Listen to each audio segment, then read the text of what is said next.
Hello guys, are we doing today? So let's immediately begin this simple question. So n coins are laid out in front of you. So we have n coins. One of the coins is fair. Okay. Generally one of the coin is unfair. Here only one of the coin is fair.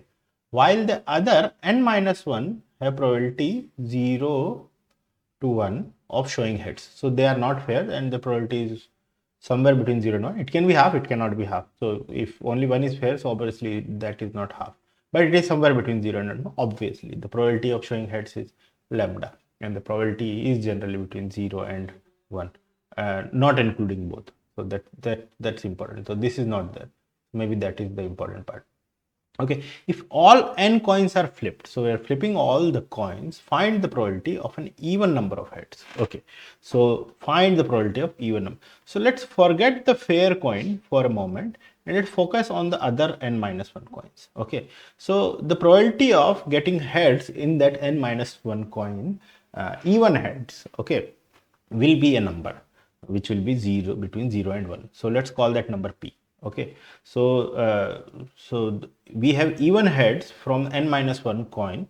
The probability of that is p. Okay, so if we have even heads, right, and then the probability of odd heads is going to be 1 minus p, because you are going to get either even heads or you are going to get odd heads, right?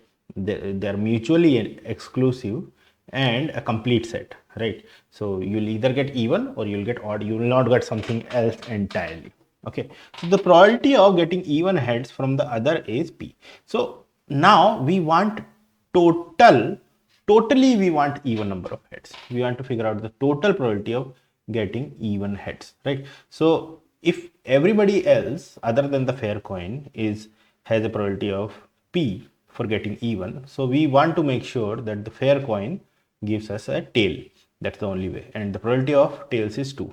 So probability of tails and probability of even heads from the n minus 1 coin. So this is the way to get the heads in the overall thing.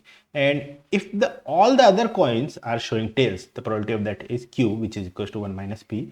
Then we need a head from the fair coin, right? So this is the total probability. So we'll flip the rest of the coins first, and the probability of getting heads is p there.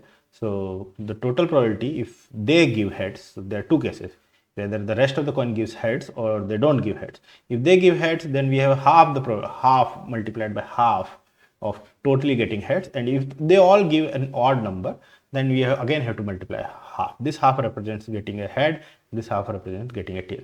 So this is the total probability total of getting a head from the whole system. So we don't know the value of p, because we might calculate p in terms of lambda and n minus 1, but we don't need to, because we don't need it, because apparently the p cancels out. So the probability of getting heads is actually half. Isn't that interesting? The probability of getting heads is half. If you have a fair coin and if you have other coins which are not fair, then the probability of getting heads becomes half, right? It's not half if all the coins are unfair, obviously, but if you have just one fair coin, the probability becomes half, which is very interesting. And you can try this with 2 fair coins, 3 fair coins, and so on and so forth. But yes, so nice little problem.